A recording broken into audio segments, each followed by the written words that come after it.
के रहने वाले हैं। तो आपकी माँ सौतेली, आपके पिताजी ने दूसरी शादी कर ली। हाँ। और आपकी जो माँ है वो कहाँ चली गई? वो खत्म हो गई। तो आपके कोई भाई बहन भी हैं?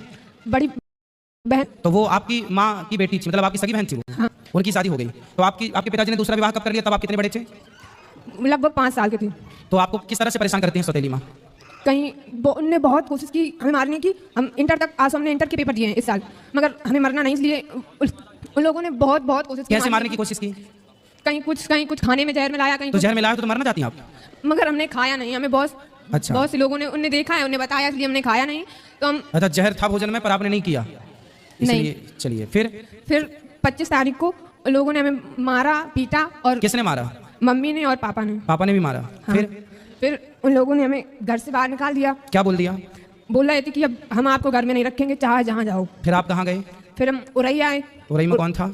उरई से कानपुर से हमें आंटी मिली थी। कौन मिली? आपके परिवार में कोई रिश्तेदार में और कोई नहीं है? तो आप वहाँ क्यों नहीं चले गए? वहाँ सब कोई पहले अपनी बुआ के यहाँ गए थे, तो मम्मी बोल रही थी अगर आप रखोगी तो हम आपके खिलाफ कुछ भी कर सकते हैं। आपकी उम्र कितनी है? लगभग 18 साल। तो बेटा आप अकेले घर से आ गए?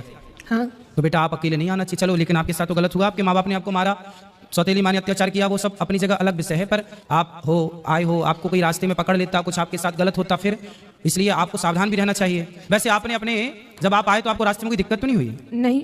पर बेटा फिर भी आपको सेफ रहना चाहिए। जो आपके विशेष जिन पे आपको विश्वास हो, जो आपके परिवार, मौसी नहीं है आपकी? सगी मौसी नहीं। सगे मामा नहीं। नानी नाना? नानी नाना है। तो नानी नाना के पास जाते ना बेटा, नानी नाना को बताती सारी समस्या, आप नानी नाना के पास रहते। पढ़ाई लिखाई की है आपने? हाँ। तो नानी नाना के पास रह के थोड़ा पढ़ लेते। कहाँ आपकी नानी को ले आते साथ में? आपको इस तरह से भाग के आना बेटा, आना था तो नानी के पास जाना था, नानी को लेके आना था। अकेले देखो जमाना बहुत अच्छा नहीं है, आप अच्छे आ गए यहाँ, ठीक है, लेकिन जमाना इतना भी अच्छा नहीं है ना बेटा, अकेले चलने लायक नहीं है। कोई जान जाए कि आप अकेली हो तो आपका पता नहीं किस तरह से लोग, आप किसी के कहने पर कहीं मत चले जाना, ठीक है। और आप नानी को अपना नंबर दे दो, मोबाइल नंबर नानी का, हम नानी को अभी सूचना करवाते हैं। और आप नानी को अपना नंबर दे दो, मोबाइल नंबर नानी का, हम नानी को अभी सूचना करवाते हैं। और तब तक आप यहीं गौरी गोपाल में भोजन करना, और यहीं जो पंडाल में सब लोग सो रहे हैं वहीं आराम से रहना। कल नानी को फ़ोन अभी लगवा देना तो नानी कल आ जाएंगी, और नानी के पास रहना। आप मत जाना अपने उन माँ बाप के पास जो आपको प्रताड़ित कर रहे हैं, लेकिन नानी अच्छी है आपकी? नानी ज़्यादा वो नहीं है, बूढ़ी है, उनके पास फ़ोन नहीं है कुछ। और नाना नहीं है, वो खत्म। तो घर में अकेली नानी रहती है? हाँ। फिर उनको कौन खिलाता पिलाता बनाता होता हो? कौन बनाता खिलाता होगा? इतने बस खाना बना के खा लेती, बस अकेली रहती। नहीं, जब और बूढ़ी हो जाएंगी तो उनको कौन करेगा सब काम? उनका कौन सहारा है उनका? पता नहीं। आप उनका सहारा बन जाओ, आप उनका सहारा भी बन जाओगी, आप वहाँ रहना भी, और फिर आप पढ़ लिख भी वहाँ लेना। फिर आपकी नानी जहाँ चाहे आपका समय से वो देख लेंगी कि मेरी बेटी का मेरे को ब्याह करना है, वो तुरंत एक अच्छा सा लड़का देख के आपका विवाह करवा देंगी। वो मरने के पहले आपका परिवार सेटल कर देंगी। बूढ़ी तो है ही, अनुभव तो है ही उनको, तजुर्बा जीवन का। आपकी नानी से बेहतर आपका भला अभी वर्तमान में कोई नहीं चाहता होगा, क्यों जी? बात सही है। आपकी नानी से बेहतर, आपकी नानी जितना भला आपका चाहती है और आपकी नानी जितना भला आपका कर सकती है, उतना भला आपका कोई नहीं कर सकता। हर व्यक्ति आपसे कोई ना कोई स्वार्थ से जुड़ेगा, पर आपकी नानी आपसे बिना स्वार्थ की जुड़ी है, और उससे उस बूढ़ी माँ को तुम्हारा सहारा मिल जाएगा और तुम्हें उसका सहारा मिल जाएगा। जी गुरुजी। तो बात समझ में आई? हाँ। तो क्या करना है बताओ? नानी के पास जाना है। हाँ, नानी कहाँ है आपकी? पुकराया गाँव है। कहाँ पर है?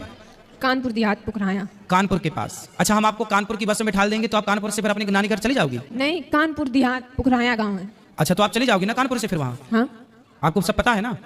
हमें कानपुर में एक आंटी मिली थी, यही हमको यहाँ। अच्छा, तो आप आंटी से बात, आंटी नहीं चाची से बात कराओ। राधे राधे गुरु। कहाँ से हो मैया, कहाँ से हो? हम यही कानपुर में रहते हैं। अब आपको हम एक जिम्मेदारी दे रहे हैं। हम जिम्मेदारी हम ही इनके साथ, मतलब हम लोग 3-4 लोग परिवार सहित थे, तो ये सेंटर में हमको मिली तो हमने कहा चलो इनके रास्ते का किराया भाड़ा खाना पीना सब हम देंगे, और यहाँ से लेके और आप इनकी नानी तक इनको पहुँचाना।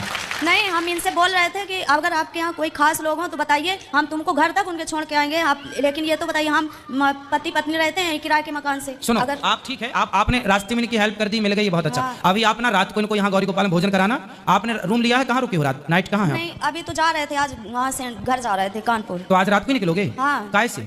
ट्रेन से निकलेंगे गुरुजी। तो फिर आप लोग ना रास्ते में इसको साथ में ले जाना। हम नहीं, हम शुरू से वहाँ से लेके आए हैं, पूरा साथ अभी तक दिया है, और ये सोच रहे हैं कि चलो हमारे साथ चलना, अगर तुम्हारा कोई खास हो। नानी इनको इनकी नानी के घर तक पहुँचाना। हम इनके नानी के घर के अंदर छोड़ के आएंगे, हम ये जिम्मेदारी इतनी ले रहे हैं। हाँ। और सुनो पाठक जी, ये चाची का मोबाइल नंबर ले लो। दे दिया है हमने, इनका भी ले लिया है कि नंबर अपना दे दो, तो कह रही थी हमारी सहेली ने दिया है नंबर नहीं, हमको। आप ना अपना नंबर हमें दे देना, जब ये पहुंच जाए तो हमें फोन लगा देना कि बेटी पहुंच गई, तो हमें थोड़ा तसल्ली हो जाएगी कहाँ पहुंच गई। ठीक, धन्यवाद। ठीक है, सुनो बेटा एक बार बात कराओ, हाँ तुम्हें कुछ पढ़ना लिखना है? हाँ, क्या पढ़ना है? अभी इंटर के पेपर दिए, अब आगे BA BSc कुछ भी कर सकते हैं। तो फिर आप पढ़ना, और आप पढ़ाई में जो खर्चा आएगा ये आपका भाई उठाएगा। ठीक है, अपनी नानी के पास रहना पर, हाँ और अपनी नानी को मत छोड़ना, बूढ़ी माँ है ना, सेवा करना, उसका बहुत आशीर्वाद मिलेगा आपको। और पढ़ाई भी करना, और नानी से प्यार भी करना, नानी की सेवा भी करना, और फिर नानी के कहने पर कोई बढ़िया लड़का हो, नानी की आज्ञा पर, तो शादी भी कर लेना। ठीक है, और पढ़ाई लिखाई में कोई दिक्कत आए तो मैं आपका कौन हूँ आज से? भाई। हाँ, आपका भाई हूँ मैं। कोई भी दिक्कत आए तो अपने भाई से बोल दिया करो। पाठक जी का नंबर ले लो, कभी हमसे बात करनी हो तो आप बात कर लिया करो। ठीक है, कोई भी दिक्कत हो आप बताया करो। ठीक है, और यूँ आज से घर ना छोड़ना बेटा इस तरह है। हाँ, बहुत गलत बात होती है यूँ घर छोड़ना।